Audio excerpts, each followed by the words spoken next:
Assalamualaikum warahmatullahi wabarakatuh. Selamat datang kembali di channel YouTube Dunia Beda, tempat di mana takdir bisa berbalik dalam sekejap mata. Namaku Rania. Seharusnya, hari ini aku menjadi pengiring pengantin untuk kakakku tercinta. Seharusnya, aku tersenyum bahagia melihatnya duduk di pelaminan. Tapi takdir berkata lain. Di pagi hari pernikahannya, kakakku kabur. Dan aku dipaksa mengenakan gaun pengantinnya, untuk menikahi pria yang bahkan tak pernah kutatap wajahnya.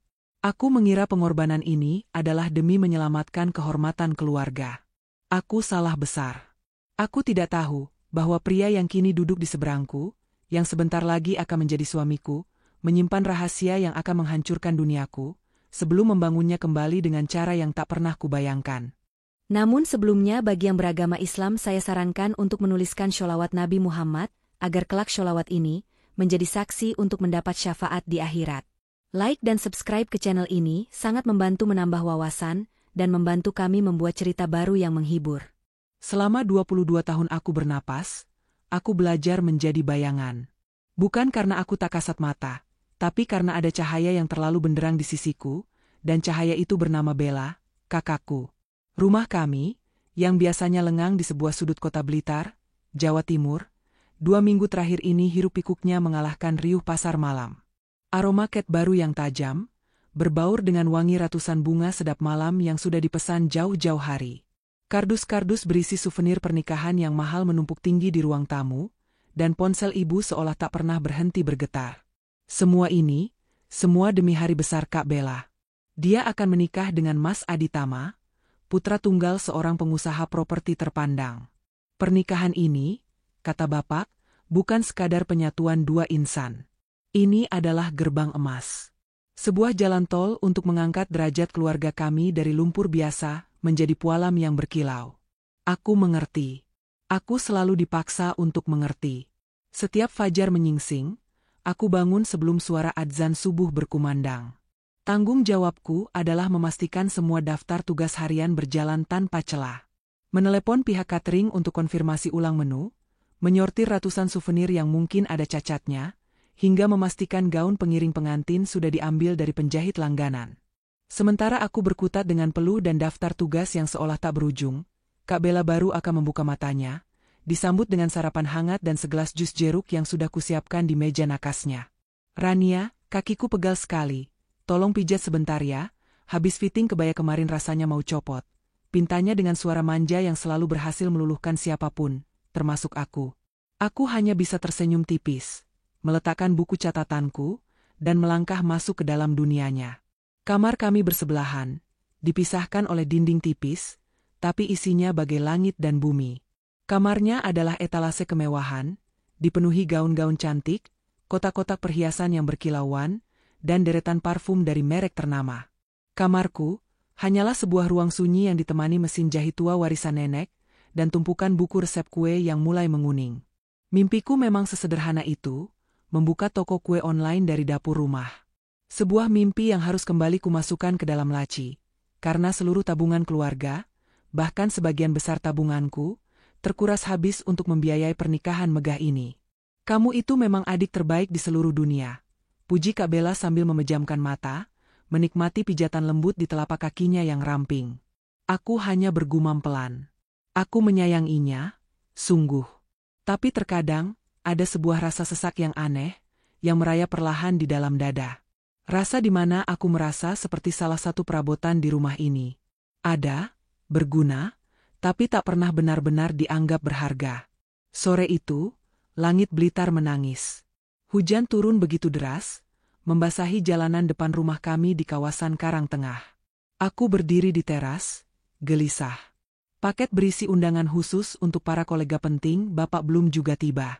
Kata ibu, paket itu sangat vital. Tepat saat kecemasanku mencapai puncaknya, deru suara motor berhenti di depan pagar. Seorang pria dengan jas hujan biru tua yang basah kuyup, berlari kecil menuju teras. Di tangannya, ada sebuah kotak berukuran sedang yang tampak lembab di beberapa bagian. Dia adalah seorang kurir paket. Permisi, Mbak. Paket untuk Ibu Liana, katanya, napasnya sedikit terengah, suaranya terdengar ramah di antara deru hujan. Aku bergegas menyambutnya dan menerima paket itu. Saat mataku menangkap beberapa bercak air di permukaan kotaknya, wajah pria itu langsung berubah pias. "Aduh, maaf sekali, Mbak. Tadi di jalan hujannya seperti ditumpahkan dari langit. Saya sudah berusaha melindunginya sekuat tenaga," ucapnya dengan nada penuh sesal. Matanya menatapku dengan tatapan yang begitu tulus, seolah beberapa noda air itu adalah sebuah kegagalan fatal dalam hidupnya. Aku bisa saja marah, seperti yang mungkin akan ibu lakukan jika beliau yang menerimanya. Tapi melihat wajahnya yang lelah, dan kejujuran di matanya, hatiku justru luluh. "Tidak apa-apa, Mas. Yang penting isinya aman," jawabku, mencoba menyunggingkan senyum. "Masnya kehujanan begini, mau minum teh hangat dulu?" Tawaranku sepertinya membuatnya terkejut bukan main. Dia terdiam sejenak, matanya yang teduh menatapku lekat, seolah tak percaya dengan apa yang baru saja didengarnya. "Tidak usah, Mbak. Nanti merepotkan," tolaknya halus. "Hanya sebentar. Anggap saja ucapan terima kasih karena sudah mengantar paket penting ini menembus badai," paksaku lembut. Akhirnya, dia mengangguk ragu. Sementara dia menunggu di kursi teras, aku bergegas ke dapur. Dari dalam, sayup-sayup aku mendengar ibu sedang berbicara di telepon dengan salah seorang teman sosialitanya. "Iya, Jeng, alhamdulillah. Bella itu memang keberuntungan kami. Dapat jodoh yang bibit, bebet, bobotnya jelas. Calon besan kami itu bukan orang sembarangan. Nanti kalau Bella sudah menikah, hidup kami sekeluarga pasti lebih terjamin." Gerakan tanganku yang sedang mengaduk gula di cangkir, mendadak berhenti. Kata-kata itu, lagi-lagi kata-kata itu. Aku menarik napas panjang, mencoba mengusir rasa perih yang tiba-tiba menusuk. Kuabaikan perasaan itu, dan segera membawa secangkir teh hangat ke teras. Pria itu menerimanya dengan kedua tangan. "Terima kasih banyak, Mbak. Nama saya Arya." "Saya Rania," jawabku singkat. Tidak ada percakapan panjang di antara kami. Dia hanya menyesap tehnya dalam diam, tatapannya menerawang ke arah hujan yang tak kunjung reda. Ada aura ketenangan yang aneh darinya, sesuatu yang sangat kontras dengan hiruk-pikuk dan kepura-puraan di dalam rumahku. "Baiklah, Mbak Rania. Terima kasih sekali lagi untuk tehnya. Saya harus melanjutkan perjalanan," katanya setelah cangkirnya kosong. Ia mengembalikannya padaku, dan tatapan matanya terasa begitu dalam, seolah mengucapkan terima kasih yang lebih dari sekadar kata-kata. Lalu, tanpa menunggu lebih lama, dia kembali berlari menembus hujan, dan sosoknya segera menghilang di tikungan jalan. Saat itu, aku tidak pernah berpikir akan bertemu dengannya lagi.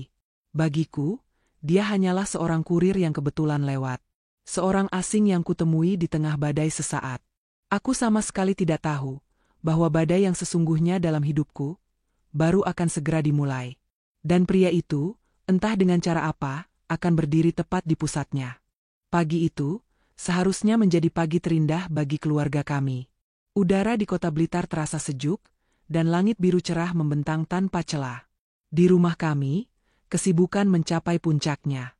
Para perias wajah dengan kotak-kotak ajaib mereka sudah datang sejak subuh. Aroma hairspray yang tajam bercampur dengan wangi bunga melati dari roncean yang akan dikenakan Kak Bella. Aku sendiri sudah selesai dirias tipis, mengenakan kebaya seragam berwarna sage green, siap untuk menjadi pengiring pengantin terbaik untuk kakakku. Semua berjalan sesuai rencana. Setidaknya, itulah yang kupikirkan. "Rania, tolong panggilkan Bella." Perias kepala sudah menunggu. Perintah ibu dari ruang tengah, suaranya terdengar sedikit tegang namun penuh antisipasi. "Baik, Bu," sahutku. Aku berjalan menyusuri lorong menuju kamar Kak Bella. Jantungku berdebar sedikit lebih kencang, bukan karena gugup, tapi karena ikut merasakan kebahagiaan yang membuncah. Aku mengetuk pintunya yang tertutup rapat. Kak Bella?" "Sudah ditungguin periasnya." Hening. Tidak ada jawaban. Aku mencoba lagi, kali ini sedikit lebih keras. "Kak, kamu di dalam?" Masih hening. Perasaan aneh mulai merayap di hatiku. Tidak biasanya Kak Bella diam seperti ini. Biasanya, di saat-saat seperti ini, dia akan berteriak manja meminta bantuanku untuk mengambilkan sesuatu. "Bu," Kak Bella tidak menyahut, laporanku pada ibu dengan suara sedikit cemas. Wajah ibu yang semula berseri-seri, kini mengerut. Anak itu, ada-ada saja. Mungkin masih di kamar mandi. Coba kamu masuk saja, Rania. Pintunya tidak dikunci. Dengan ragu, aku memutar kenop pintu. Pintu itu terbuka tanpa suara. Dan pemandangan di dalamnya membuat darahku seolah berhenti mengalir. Kamar itu rapi, terlalu rapi. Gaun pengantin putih gading yang mewah tergantung anggun di dekat jendela, terlihat seperti hantu cantik yang kesepian. Ranjangnya sudah dirapikan. Tapi yang paling penting, Kak Bella tidak ada di sana. Kamar mandi juga kosong.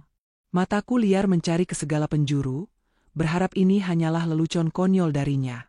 Lalu, pandanganku jatuh pada secari kertas putih yang terlipat rapi di atas bantalnya. Tanganku bergetar hebat saat meraihnya. Kertas itu terasa dingin di tanganku.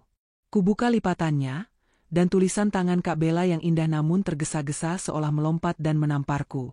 Rania, adikku tersayang. Maafkan aku. Aku tahu aku telah menghancurkan segalanya. Aku tidak bisa melanjutkan pernikahan ini. Aku tidak mencintai Mas Aditama. Hatiku sudah menjadi milik orang lain, milik Bimo. Pria yang ibu dan bapak tidak pernah restui. Kami akan pergi jauh untuk memulai hidup baru. Tolong sampaikan maafku pada ibu dan bapak. Aku tahu mereka akan sangat marah, tapi aku mohon, mengertilah. Ini demi kebahagiaanku. Aku menyayangimu. Duniaku runtuh seketika. Kertas itu jatuh dari genggamanku yang lemas. Kakiku tak sanggup lagi menopang tubuh. Aku terduduk di lantai yang dingin, napasku tersengal-sengal. Kak Bella kabur. Dia kabur di hari pernikahannya. Dengan sisa tenaga yang kumiliki, aku berlari keluar kamar sambil menangis histeris. Ibu, bapak, Kak Bella pergi. Teriakanku memecah suasana bahagia di rumah itu. Ibu dan bapak yang sedang berbincang dengan beberapa kerabat dekat, langsung menoleh dengan wajah panik. Aku menyerahkan surat itu kepada ibu. Saat membacanya, wajah ibu berubah dari panik menjadi pucat pasi, lalu memerah karena amarah yang meluap-luap. Anak tidak tahu diri, teriak ibu, suaranya melengking tinggi, membuat semua orang di ruangan itu terdiam. Namun, reaksi bapak jauh lebih mengerikan. Beliau tidak berteriak. Beliau hanya terdiam, matanya menatap kosong ke depan. Tangannya tiba-tiba mencengkeram dadanya, dan wajahnya meringis kesakitan. Pak, bapak kenapa? Aku menjerit, panik melihatnya terhuyung. Bapak jatuh terduduk di sofa, napasnya terdengar berat dan tersengal-sengal. Dadaku sesak, rintihnya lemah. Kepanikan meledak menjadi kekacauan total. Beberapa paman mencoba menenangkan bapak, sementara ibu justru berjalan mondar-mandir seperti singa yang terluka. Tangisnya bukan tangis kesedihan karena kehilangan anak, tapi tangis frustrasi dan amarah. Malu. Mau ditaruh di mana muka keluarga kita? Raungnya sambil memukul-mukul kepalanya sendiri. Ratusan tamu sudah mulai berdatangan. Keluarga besan sebentar lagi sampai. Ya Allah, bencana apa ini? Aku hanya bisa menangis di sudut ruangan, merasa tak berdaya. Aku melihat mimpiku, mimpi keluargaku, hancur berkeping-keping dalam hitungan menit. Di tengah isak tangisku dan rintihan bapak, aku merasa ada sepasang mata yang menatapku tajam. Aku mengangkat wajahku yang basah oleh air mata. Ibu berdiri di hadapanku. Tapi tatapan matanya, bukanlah tatapan seorang ibu yang menenangkan anaknya. Itu adalah tatapan putus asa, tatapan seseorang yang terpojok dan menemukan satu-satunya jalan keluar yang gila dan tidak masuk akal. Rania, bisiknya, suaranya serak dan bergetar. Beliau memegang kedua bahuku dengan cengkeraman yang kuat, seolah takut aku akan lari seperti Kak Bella. Rania, kamu yang harus menolong keluarga ini, katanya dengan suara yang lebih mirip desisan. Kamu yang akan menggantikan Bella. Aku terkesiap. Jantungku serasa berhenti berdetak. Apa maksud ibu? Kamu akan memakai gaun pengantin itu. Kamu yang akan menikah hari ini, tegasnya, matanya menyala-nyala dengan kegilaan. Aku menggeleng kuat-kuat, air mataku kembali tumpah. Enggak mungkin, Bu. Aku enggak bisa. Aku gila apa? Aku bahkan tidak kenal dengan calon suaminya. Diam, bentak ibu, membuatku terlonjak kaget. Lalu, seolah tenaganya habis, beliau luruh di hadapanku. Beliau berlutut, memeluk kakiku sambil menangis tersedu-sedu. Pemandangan yang belum pernah kulihat seumur hidupku. Rania, ibu mohon, nak, demi bapakmu, lihat kondisi bapakmu. Isaknya pilu, menunjuk ke arah bapak yang masih kesulitan bernapas. Demi nama baik keluarga kita. Anggap ini baktimu pada orang tua. Hanya untuk hari ini saja. Setelah akad, semua akan baik-baik saja. Riasanmu akan dibuat tebal, tudungmu akan menutupi sebagian wajahmu. Tidak akan ada yang sadar pada awalnya. Ibu mohon, nak, selamatkan kami dari kehancuran ini. Aku menatap bapak yang terbaring lemah. Aku menatap ibu yang bersimpuh di kakiku. Aku mendengar suara para tamu yang mulai berdatangan di luar. Dinding-dinding rumah ini seolah mendekat, menghimpitku, meremukan tulang-tulangku. Tidak ada jalan keluar. Mimpiku, harga diriku, masa depanku, semua terasa tidak penting lagi dibandingkan nyawa bapak dan kehormatan keluarga. Dengan bibir bergetar dan hati yang hancur lebur, aku hanya bisa mengangguk pelan. Iya, Bu, bisikku lirih. Rania mau. Saat itu juga, aku merasa diriku mati. Yang tersisa hanyalah sebuah boneka kosong yang siap didandani. Perias wajah dipanggil kembali ke dalam kamar. Dengan tangan gemetar, mereka mulai menghapus riasan tipisku, menggantinya dengan lapisan tebal topeng pengantin. Setiap sapuan kuas di wajahku terasa seperti goresan luka. Gaun pengantin Kak Bella yang dingin dan berat, kini membungkus tubuhku, terasa seperti kain kafan. Aku menatap pantulan diriku di cermin. Seorang gadis asing dengan mata sembab dan senyum yang dipaksakan balas menatapku. Ini bukan aku. Ini adalah pengorbanan. Dan aku tidak tahu, pengorbanan ini akan membawaku ke jurang yang jauh lebih dalam dari yang pernah kubayangkan. Aku berjalan menuju pelaminan seperti mayat hidup. Setiap langkah terasa begitu berat, seolah kakiku terbenam dalam pasir hisap. Gaun pengantin yang seharusnya menjadi simbol kebahagiaan, kini terasa seperti zirah besi yang mengurung jiwaku. Wajahku tersembunyi di balik riasan tebal dan tudung pengantin yang sengaja diturunkan sedikit lebih rendah dari biasanya. Aku tidak berani menatap siapapun. Ribuan pasang mata terasa seperti ribuan jarum yang menusuk kulitku. Aku hanya fokus pada satu hal, jangan sampai jatuh. Aku didudukan di sebuah kursi di samping seorang pria. Aku tidak melihatnya. Aku hanya menunduk, menatap ujung sepatuku sendiri. Aroma parfumnya menguar samar, bukan wangi maskulin yang mahal dan menyengat seperti yang sering kubayangkan akan dipakai Mas Aditama. Wanginya lebih lembut, bersih, seperti aroma sabun dan udara setelah hujan. Sebuah detail kecil yang aneh, namun otakku yang sudah mati rasa tidak mampu memprosesnya. Suara penghulu mulai menggema di gedung serbaguna itu, mengucapkan rentetan doa dan nasihat. Kata-katanya masuk telinga kanan, keluar telinga kiri. Bagiku, itu hanyalah dengungan tanpa makna. Hingga tiba saatnya, saat yang paling sakral, saat yang paling menentukan. Bapak, dengan suara yang bergetar menahan tangis dan sakit, menjabat tangan pria di sampingku. Lalu, aku mendengarnya.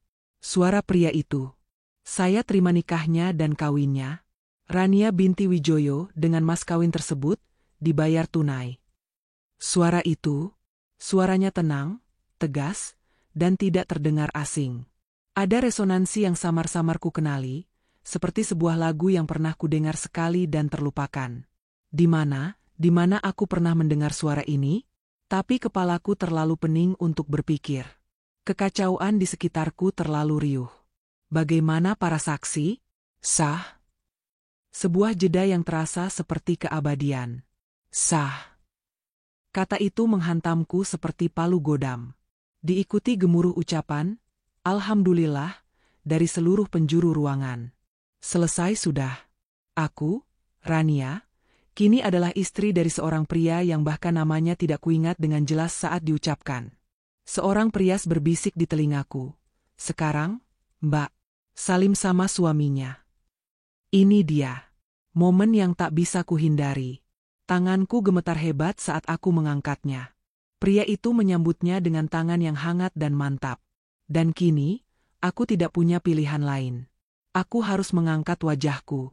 Perlahan, sangat perlahan, aku mengangkat daguku. Pandanganku bergerak dari tangannya yang kokoh, naik ke lengan kemeja putihnya yang rapi, melewati dasinya, hingga akhirnya sampai di wajahnya. Napasku tercekat di tenggorokan. Waktu seolah berhenti berputar. Dunia di sekitarku lenyap. Pria yang duduk di hadapanku, pria yang baru saja sah menjadi suamiku, bukanlah Mas Aditama, sang pengusaha properti yang fotonya terpajang di ruang tamu rumahku. Pria itu adalah Arya. Kurir paket yang kutemui di tengah hujan badai. Pria yang kutawari segelas teh hangat. Matanya yang teduh menatapku lekat. Tidak ada ekspresi terkejut di wajahnya. Hanya ada ketenangan yang dalam, yang justru membuatku semakin bingung dan ketakutan. Aku sontak menoleh ke arah meja keluarga. Aku melihat wajah ibu dan bapak. Mereka sama terkejutnya denganku. Mata ibu membelalak, mulutnya sedikit terbuka. Bapak hanya bisa menatap nanar. Tapi kemudian, aku melihat tatapan mata ibu berubah. Tatapan itu bertemu dengan tatapan bapak, dan dalam sepersekian detik, sebuah keputusan bisu telah dibuat. Mereka tidak akan melakukan apa-apa. Mereka akan membiarkan sandiwara gila ini terus berjalan untuk menutupi malu yang lebih besar. Mereka telah melemparku ke dalam api, dan sekarang mereka menutup mata, pura-pura tidak melihatku terbakar. Sisa acara resepsi adalah sebuah kabut panjang dalam ingatanku. Aku hanya bergerak seperti robot. Tersenyum saat harus tersenyum. Menyalami ratusan tamu yang tidak kukenal, semua kulakukan dengan jiwa yang kosong. Hingga malam tiba. Arya, suamiku, membawaku pergi. Bukan dengan mobil pengantin mewah yang dihiasi bunga, melainkan dengan sebuah mobil sedan sederhana yang bersih. Perjalanan kami diisi keheningan yang memekakan telinga. Aku tidak berani bertanya. Aku terlalu takut untuk mendengar jawabannya. Mobil tidak berhenti di salah satu perumahan elit di jantung kota Blitar. Sebaliknya, kami terus melaju ke arah pinggiran kota, ke sebuah kawasan yang lebih sederhana. Akhirnya, kami berhenti di depan sebuah rumah kecil. Bukan rumah mewah, bukan bahkan rumah milik pribadi. Ini adalah sebuah rumah kontrakan sederhana dengan pagar besi berwarna hitam. Malam itu, aku tidur di satu-satunya kamar yang ada, sementara Arya menggelar tikar dan tidur di ruang tamu. Dia tidak mengatakan apa-apa. Dia hanya memberiku ruang dan keheningan, yang entah mengapa terasa lebih menyakitkan daripada 1000 makian. Kenyataan yang sesungguhnya menghantamku keesokan paginya. Aku terbangun karena suara motor. Aku bergegas keluar kamar, dan melihat Arya sudah rapi. Bukan dengan kemeja kantor atau setelan jas. Dia mengenakan seragam biru tua yang sangat kukenali. Seragam kurir paket. Aku berangkat kerja dulu, katanya dengan suara datar, tanpa menatapku. Dia meletakkan beberapa lembar uang 50 ribuan di atas meja. Itu untuk belanja. Kalau ada apa-apa, telepon saja. Lalu dia pergi. Suara motornya yang menjauh terdengar seperti gema kekalahan dalam hidupku. Aku berdiri mematung di tengah ruangan. Jadi ini akhirnya? Pengorbananku, air mataku, harga diriku yang kuinjak-injak, semuanya bukan untuk menyelamatkan status keluarga. Semuanya hanya untuk menikahkanku dengan seorang kurir paket? Rasa marah, malu, bingung, dan dikhianati meledak bersamaan di dalam dadaku. Aku merasa seperti orang paling bodoh di dunia. Dengan tangan gemetar, aku meraih ponselku dan menelepon ibu. Aku butuh penjelasan. Aku butuh jawaban.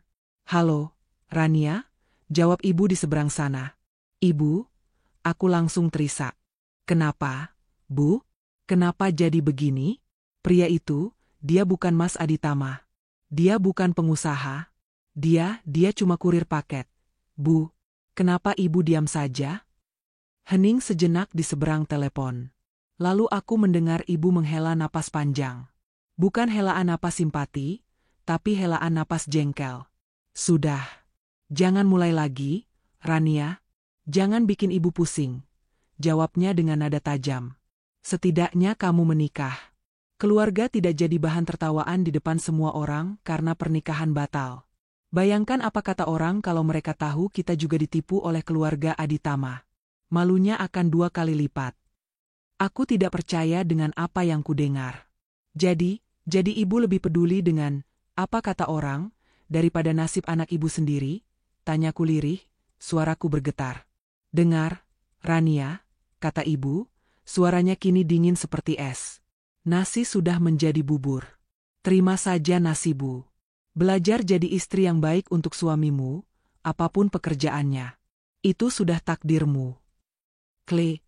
Telepon ditutup. Begitu saja. Aku merosot ke lantai, ponselku jatuh dari genggamanku yang lemas. Isak tangisku berubah menjadi raungan pilu yang memenuhi rumah kontrakan yang sunyi itu. Aku sendirian. Benar-benar sendirian. Keluargaku telah menjualku, membuangku, dan kini menyalahkanku atas nasib yang mereka paksakan kepadaku. Di hari itu, di lantai yang dingin itu, aku tahu bahwa aku tidak punya siapa-siapa lagi di dunia ini. Bulan-bulan pertama pernikahan kami adalah neraka yang sunyi. Rumah kontrakan kecil di pinggiran Blitar ini terasa lebih seperti penjara daripada sebuah rumah. Setiap pagi, aku akan terbangun oleh suara motor Arya yang berangkat kerja sebelum matahari terbit. Dan setiap sore, aku akan mendengar suara motor yang sama kembali, menandai akhir dari kebebasanku yang semu. Kami hidup di bawah atap yang sama, tapi terpisah oleh jurang keheningan yang dalam. Aku menghabiskan hari-hariku seperti hantu. Aku jarang bicara, jarang keluar kamar. Aku hanya makan saat lapar, dan tidur saat lelah menangis. Rasa marah dan pengkhianatan itu menggerogotiku dari dalam, mengubahku menjadi cangkang kosong yang penuh dengan kepahitan. Aku membenci keluargaku karena telah membuangku. Aku membenci diriku sendiri karena terlalu lemah untuk menolak. Dan aku membenci Arya, karena keberadaannya adalah pengingat abadi dari kehancuranku. Tapi kebencianku padanya adalah kebencian yang aneh. Karena Arya tidak pernah memberiku alasan untuk membencinya. Dia tidak pernah kasar. Dia tidak pernah menuntut haknya sebagai seorang suami. Dia memberiku ruang, lebih banyak ruang dari yang kubutuhkan. Setiap pagi, sebelum berangkat, dia selalu meletakkan sarapan sederhana di atas meja. Entah itu sebungkus nasi pecel atau beberapa potong kue yang dibelinya di pasar. Uang belanja selalu tersedia di tempat yang sama, tidak pernah kurang. Suatu malam, lampu kamar mandi tiba-tiba mati. Aku, yang takut gelap, hanya bisa berdiri mematung di depan pintu. Tanpa kusuruh, Arya datang membawa senter dan beberapa peralatan. Dalam 15 menit, lampu itu sudah menyala kembali. Dia tidak mengatakan apa-apa setelahnya, hanya membereskan peralatannya dan kembali ke tikarnya di ruang tamu. Perlahan, tapi pasti, aku mulai melihatnya. Bukan sebagai simbol nasib burukku, tapi sebagai seorang pria. Pria yang bekerja dari pagi hingga petang, yang bajunya selalu berbau keringat dan debu jalanan, namun tak pernah sekalipun mengeluh. Pria yang dihormati oleh para tetangga karena keramahannya. Pria yang selalu menyisakan potongan ayam terbesar untukku saat kami kebetulan makan malam bersama dalam keheningan. Kebencian di hatiku tidak hilang, tapi mulai terkikis oleh rasa bingung. Rasa bingung itu mencapai puncaknya saat aku mulai kehabisan cara untuk menyiksa diriku sendiri. Aku bosan menangis. Aku lelah membenci. Suatu hari, saat menatap dapur kecil yang sempit, aku teringat mimpiku yang terkubur. Toko kue online. Dengan uang belanja yang selalu disisakan Arya, aku mulai membeli bahan-bahan kue paling dasar. Tepung, telur, gula. Aku mulai memanggang. Awalnya, semua kueku gosong dan bantat. Tapi proses mengaduk adonan, menimbang bahan, dan mencium aroma panggangan yang memenuhi rumah, terasa seperti terapi. Untuk pertama kalinya setelah berbulan-bulan, aku melakukan sesuatu untuk diriku sendiri. Sesuatu yang tidak ada hubungannya dengan pengorbanan atau kepahitan. Suatu malam, saat aku sedang asyik mencoba resep bolu pandan, aku mendengar suara Arya dari ruang tamu. Dia sedang berbicara di telepon. Biasanya aku tidak peduli. Tapi malam itu, ada yang berbeda dengan nada bicaranya. Pastikan proses akuisisi logistik di wilayah timur berjalan sesuai jadwal. Saya tidak mau ada penundaan, katanya. Suaranya bukan suara Arya yang biasa kudengar. Suaranya dalam, berwibawa, dan penuh otoritas. Jadwalkan pertemuan dengan Dewan Direksi hari Jumat. Dan tolong, sampaikan pada tim dari Jepang, proposal mereka masih kita pertimbangkan. Aku membeku di tempat, Spatula masih di tanganku. Aku pasti salah dengar. Akuisisi? Dewan direksi? Tim dari Jepang? Seorang kurir paket? Saat mendengar langkah kakinya mendekat, aku pura-pura sibuk mengaduk adonan. Dia masuk ke dapur untuk mengambil air minum. Telepon dari siapa? Tanyaku, mencoba terdengar sesantai mungkin. Arya tampak sedikit terkejut dengan pertanyaanku. Oh, itu, teman lama. Cuma bercanda saja, meniru gaya bos-bos besar, jawabnya sambil tersenyum tipis. Tapi aku melihat matanya. Ada kilat aneh yang berkelebat sesaat, sebelum dia kembali memasang wajah tenangnya. Sejak malam itu, aku mulai memperhatikan. Aku mulai mencari-cari kejanggalan. Dan aku menemukannya. Suatu sore, saat membersihkan dompetnya yang tidak sengaja terjatuh dari saku celana kerjanya, sebuah kartu hitam tebal menyembul keluar. Bukan kartu ATM atau KTP. Kartu itu terlihat berat dan mahal. Aku menariknya keluar. Jantungku berdebar kencang saat membaca tulisan berwarna perak yang terukir di atasnya. Arya Gunawan, CEO, Arga Nusantara Logistics. Sebelum aku sempat memprosesnya, Arya sudah berada di belakangku, dengan cepat mengambil kartu itu dari tanganku. Ini kartu nama teman saya. Kebetulan namanya sama. Dompet kami tertukar tadi di gudang. Katanya, suaranya sedikit lebih cepat dari biasanya.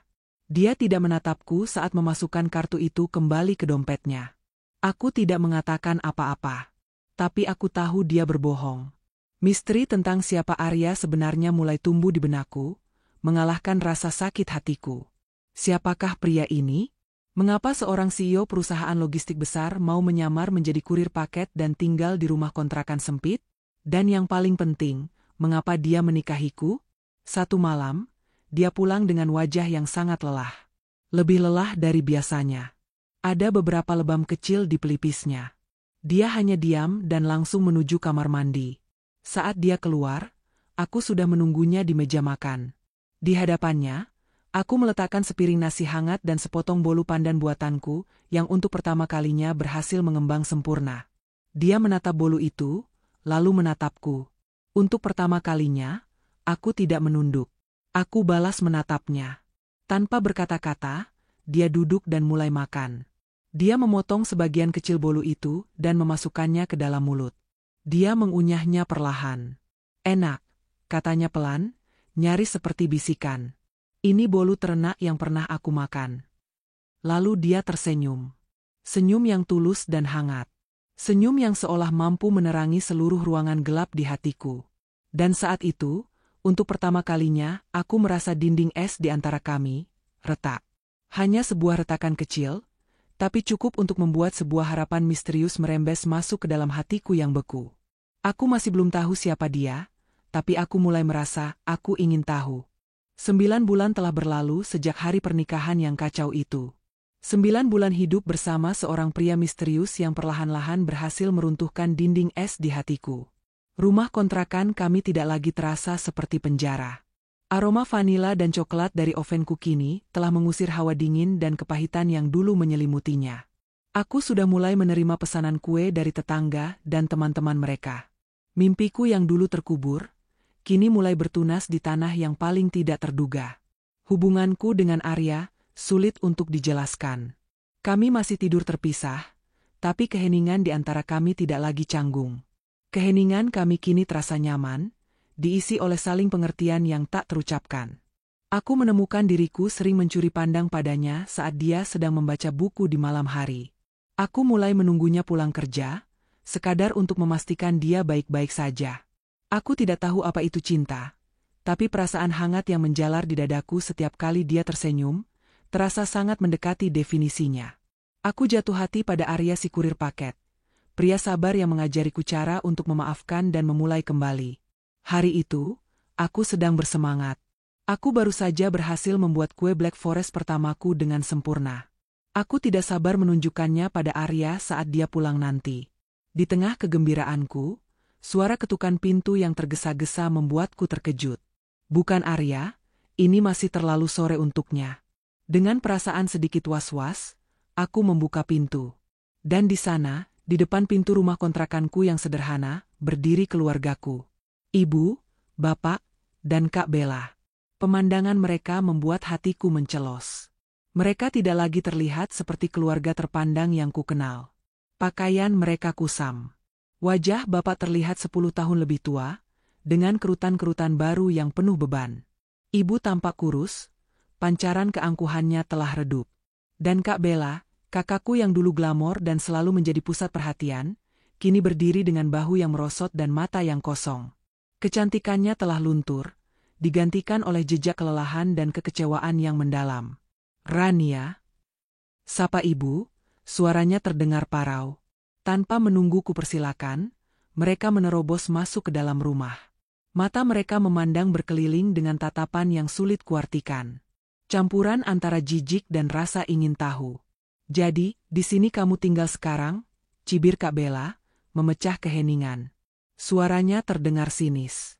Aku tidak menjawab, hanya menyuguhkan mereka air putih, karena hanya itu yang kumiliki. Mereka duduk di kursi kayu yang sudah reot. "Rania, kami datang bukan untuk basa-basi," kata bapak, langsung ke inti permasalahan. "Bisnis bapak bangkrut. Kami terlilit utang di mana-mana. Rumah kita akan disita oleh bank." Aku terdiam, ikut merasakan kepedihan dalam berita itu. Betapapun mereka telah menyakitiku, mereka tetap keluargaku. "Lalu apa yang bisa Rania bantu, Pak?" tanyaku pelan. Ibu mendengus, menatapku dengan pandangan tajam yang dulu sering kulihat. "Jangan pura-pura bodoh, Rania. Kamu punya suami. Suruh dia bantu kita. Dia laki-laki, kan? Itu tanggung jawabnya juga untuk membantu mertuanya." Aku terperangah. Setelah berbulan-bulan tidak ada kabar, mereka datang bukan untuk meminta maaf, tapi untuk menuntut. "Suamiku, dia hanya seorang kurir, Bu. Gajinya pas-pasan untuk kami berdua," jawabku jujur, ada nada perih dalam suaraku. Tawa sinis Kak Bella meledak. Tawa yang terdengar sangat menyakitkan. "Kurir? Ya Allah, Rania. Lihatlah hidupmu sekarang, menyedihkan sekali.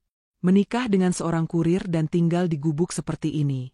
Aku mungkin gagal, tapi nasibku tidak separah ini. Setidaknya, bantulah keluarga yang sudah membesarkanmu. Suruh suamimu itu menggadaikan BPKB motornya atau apalah. Itu harga yang kecil untuk membayar semua jasa orang tua kita. Cukup. Batasku sudah habis. Amarah yang selama ini kupendam, yang kuredam dengan adonan kue dan kesabaran Arya, kini meluap ke permukaan. "Jasa?" kataku, suaraku bergetar karena emosi yang tertahan. "Jasa apa yang kakak maksud? Jasa memaksaku memakai gaun pengantin bekas kakak? Jasa melemparku pada pria asing untuk menutupi rasa malu kalian? Aku mungkin hanya istri seorang kurir, Kak. Tapi suamiku tidak pernah sekalipun merendahkanku. Dia memberiku rasa hormat yang tidak pernah kudapatkan di rumah kita sendiri." "Berani kamu bicara seperti itu pada kakakmu?" bentak ibu sambil berdiri. Tepat di puncak keributan itu, pintu depan terbuka. Arya masuk. Dia berdiri diam di ambang pintu, seragam birunya sedikit basah oleh keringat. Wajahnya yang lelah menatap kami satu persatu. Dia pasti mendengar semuanya. Suasana di ruangan itu seketika menjadi tegang dan sunyi. Keluargaku menatapnya dengan pandangan meremehkan. Pria inilah yang mereka harapkan bisa menyelamatkan mereka. Seorang kurir dekil yang baru pulang kerja. Arya tidak mengatakan apa-apa. Dia berjalan melewatiku, tatapannya melembut sesaat saat bertemu mataku. Lalu, dia berhenti di depan keluargaku. Dengan sangat tenang, dia mengeluarkan ponsel dari sakunya. Bukan ponsel butut yang biasa dia pakai untuk menerima orderan. Ini ponsel tipis, berwarna hitam pekat, dengan desain yang sangat elegan. Dia tidak menelepon temannya. Dia menekan satu nomor dari panggilan cepat. "Halo, Rina," sapanya dengan suara tenang namun berbobot.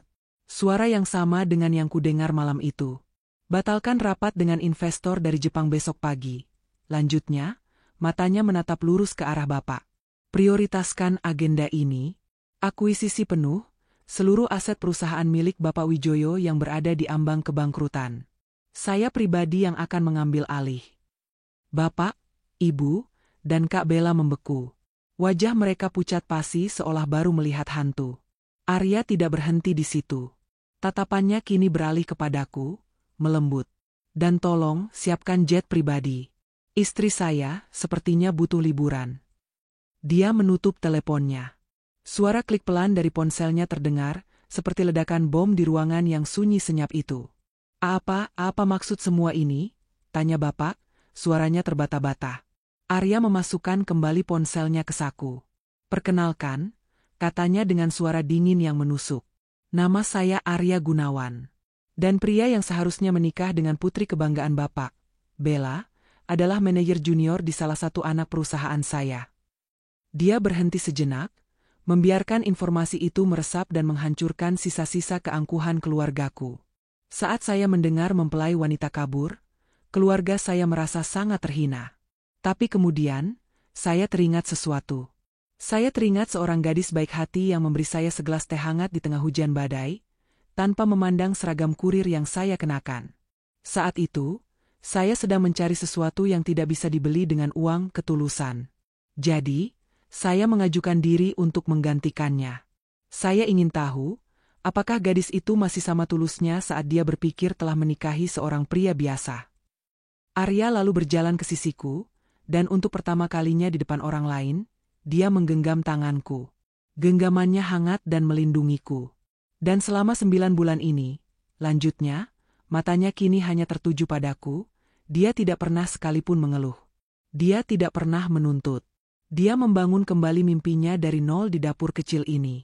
Dia membuktikan bahwa nilainya jauh lebih berharga dari seluruh perusahaanku. Aku menatapnya, air mata mengalir di pipiku. Tapi kali ini, bukan air mata kesedihan. Ini adalah air mata kelegaan, kebahagiaan, dan cinta yang begitu meluap. Di hadapanku tidak lagi berdiri Arya si kurir paket. Dia adalah Arya Gunawan, suamiku, pria yang melihat berlian di dalam diriku saat keluargaku sendiri hanya melihatku sebagai batu kerikil. Dan di hadapan kami, dunia keluargaku telah runtuh menjadi debu. Genggaman tangan Arya di tanganku terasa seperti satu-satunya hal nyata di dunia yang tiba-tiba berputar 180 derajat. Kata-katanya menggantung di udara yang terasa pengap, lebih berat dari beban 1000 ton. Di hadapanku, keluargaku berdiri seperti patung lilin yang mulai meleleh. Wajah bapak yang pucat pasi kini berubah menjadi abu-abu. Ibu seolah kehilangan seluruh tulangnya, tangannya terkulai lemas di sisi tubuh. Dan Kak Bella, untuk pertama kalinya seumur hidupku, aku melihatnya benar-benar kalah. Topeng keangkuhan dan kecantikannya telah retak, memperlihatkan kekosongan yang menyedihkan di baliknya. Mereka tidak mampu berkata-kata. Apalagi yang bisa dikatakan? Semua kebohongan, semua kepura-puraan, semua perhitungan untung rugi mereka, telah dibongkar dan dihancurkan oleh pria yang mereka hina hanya beberapa menit yang lalu. Arya menatap mereka dengan tatapan dingin, bukan tatapan kebencian, melainkan tatapan kasihan. Tatapan seorang hakim yang telah menjatuhkan vonis yang tak terhindarkan. Kalian? Ucap Arya pelan, namun setiap katanya terdengar jelas dan menusuk. Membuang berlian untuk mengejar kunang-kunang. Dan sekarang, kunang-kunang itu telah padam. Dia kemudian menoleh ke arahku. Seluruh kekerasan di wajahnya lenyap, digantikan oleh kelembutan yang begitu dalam dan penuh penyesalan. Rania, bisiknya, suaranya kini hanya untukku. Aku minta maaf. Aku minta maaf telah menyembunyikan semua ini darimu. Tapi aku harus tahu. Aku harus yakin bahwa yang kutemukan adalah ketulusan, bukan keserakahan. Dan selama 9 bulan ini, kamu menunjukkan kepadaku sebuah ketulusan yang bahkan lebih berharga dari seluruh perusahaanku. Air mataku tumpah tak terbendung lagi. Aku tidak peduli lagi dengan keluargaku yang mematung di sana. Aku tidak peduli lagi dengan status atau kekayaan. Yang aku tahu hanyalah pria di hadapanku ini. Pria yang dengan sabar menemaniku melewati neraka. Pria yang sama yang ternyata memegang kunci surga. Aku melepaskan tanganku dari genggamannya, bukan untuk menjauh, tapi untuk melingkarkan kedua lenganku di lehernya. Aku memeluknya erat, menumpahkan seluruh sisa tangisku di bahunya yang kokoh. Aku mencintaimu, isakku di sela-sela tangis. Aku mencintai Arya si kurir paket. Aku mencintai suamiku. Aku merasakan lengannya balas memelukku, memberiku perlindungan dan kepastian. Aku juga mencintaimu, Rania, balasnya, suaranya bergetar. Lebih dari yang kamu tahu. Momen itu memecahkan kutukan di ruangan ini. Bapak terbatuk pelan, seolah baru tersadar dari mimpi buruk. Tanpa mengucapkan sepatah kata pun, beliau berbalik dan berjalan gontai keluar dari rumah. Langkahnya berat dan terseok-seok. Langkah seorang raja yang baru saja kehilangan mahkotanya. Ibu menatap kami berdua dengan pandangan yang tak terbaca, campuran antara penyesalan, iri, dan rasa malu yang luar biasa. Dia kemudian mengikuti bapak keluar, seperti bayangan yang kehilangan tuannya. Hanya Kak Bella yang tersisa. Dia menatapku, matanya berkaca-kaca. Jadi semua ini benar? Tanyanya lirih, lebih pada dirinya sendiri. Dia menatap tangannya yang terawat, lalu ke gaunnya yang sedikit kusam, lalu ke sekeliling rumah kontrakan yang sederhana ini. Rumah yang ternyata menyimpan harta karun yang selama ini dia cari di tempat yang salah. Tanpa menunggu jawaban, dia pun berbalik dan pergi, meninggalkan kami berdua dalam keheningan. Setelah suara mobil mereka menjauh, Arya melepaskan pelukannya dan menangkup wajahku dengan kedua tangannya.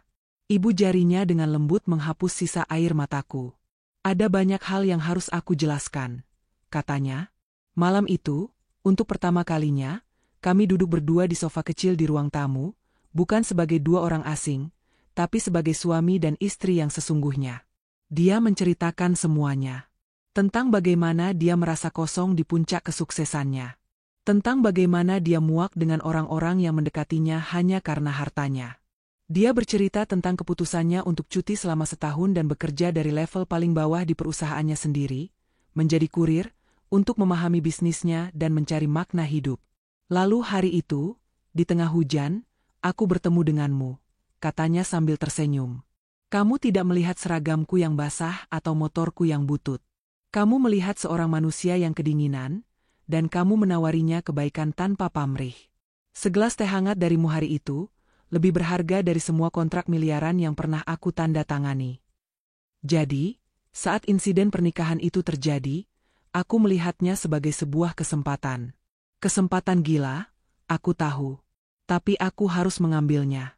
Aku ingin tahu apakah kebaikan hatimu itu nyata, atau hanya kebetulan. Aku mendengarkan semua penjelasannya. Ada sedikit rasa sakit karena merasa diuji, tapi rasa sakit itu tenggelam oleh pemahaman yang lebih besar. 9 bulan ini, apakah aku lulus ujianmu? Tanyaku pelan, sedikit bercanda. Dia menggeleng. Kamu tidak pernah diuji, Rania. Akulah yang sedang diuji. Diuji apakah aku pantas mendapatkan wanita sepertimu. Setiap hari melihatmu tegar, melihatmu memulai kembali mimpimu dari nol tanpa pernah mengeluh tentang nasibmu, itu membuatku semakin jatuh cinta padamu. Aku menyandarkan kepalaku di bahunya. Semua kepingan puzzle kini telah menyatu. Semua rasa sakit, semua air mata, kini terasa ada artinya. Lalu bagaimana dengan keluargaku? Tanyaku ragu. Perusahaan Bapak. Arya terdiam sejenak. Aku akan mengambil alih perusahaan itu, jawabnya tegas. Aku akan menyelamatkannya dari kebangkrutan. Tapi dengan satu syarat. Aku menatapnya, menunggu. Bapakmu harus pensiun. Dia dan ibumu harus belajar bahwa harga diri tidak diukur dari harta, tapi dari kerendahan hati. Aku akan memberikan mereka tunjangan hidup yang lebih dari cukup, tapi mereka tidak bisa lagi ikut campur dalam bisnis. Ini bukan hukuman, Rania. Ini adalah pelajaran. Aku mengangguk mengerti. Itu adalah keputusan yang adil. Sebuah kesempatan kedua yang tidak mereka dapatkan dengan mudah. Malam itu, tidak ada lagi tikar di ruang tamu. Untuk pertama kalinya, kami berbagi kamar yang sama, memulai babak baru dalam hidup kami. Saat aku memejamkan mata, aku sadar, Allah telah mengambil mimpiku yang sederhana, hanya untuk menggantinya dengan takdir yang jauh lebih indah dari yang pernah berani aku bayangkan. Ini bukanlah akhir dari cerita dongeng. Ini adalah awal dari kehidupanku yang sesungguhnya. Beberapa bulan berlalu bagai dalam mimpi yang indah. Kami tidak langsung pindah ke sebuah istana megah seperti dalam cerita dongeng. Arya, suamiku, mengerti bahwa aku masih butuh waktu untuk memproses semuanya. Kami pindah dari rumah kontrakan sempit itu ke sebuah rumah yang nyaman di kawasan yang asri di Kota Blitar, tidak terlalu besar, namun cukup untuk kami sebut sebagai rumah yang sesungguhnya. Rumah yang pondasinya tidak dibangun di atas kebohongan atau status sosial, melainkan di atas kejujuran dan saling menghargai. Arya menepati janjinya. Perusahaan Bapak diselamatkan dari jurang kebangkrutan. Bapak dan Ibu kini tinggal di rumah peninggalan nenek yang lebih kecil dan sederhana. Aku dengar, Bapak sekarang menghabiskan waktunya berkebun, sementara Ibu mulai aktif di pengajian kampung. Tidak ada lagi percakapan tentang bibit, bebet, dan bobot. Mereka sedang menjalani pelajaran termahal dalam hidup mereka, pelajaran tentang kerendahan hati. Kak Bella, setelah guncangan hebat itu, memutuskan untuk mandiri. Dia memulai semuanya dari nol, bekerja di sebuah butik di pusat kota. Aku sudah memaafkan mereka. Luka itu mungkin masih ada bekasnya, tapi aku memilih untuk tidak membiarkannya bernanah. Aku mengirimkan mereka kue buatanku setiap minggu, sebuah pesan tanpa kata bahwa aku baik-baik saja. Suatu malam, saat kami sedang duduk di teras belakang, Arya bertanya padaku. "Jadi, Nyonya Gunawan," katanya dengan nada menggoda, "setelah menjadi istri seorang CEO, apa mimpimu sekarang? Keliling dunia? Belanja barang-barang mewah?" Aku tersenyum dan menyandarkan kepalaku di bahunya. "Mimpiku masih sama seperti dulu, Arya. Mimpiku adalah sebuah toko kue kecil, yang baunya bisa membuat orang yang lewat tersenyum." Dia menatapku lama, tatapannya begitu dalam.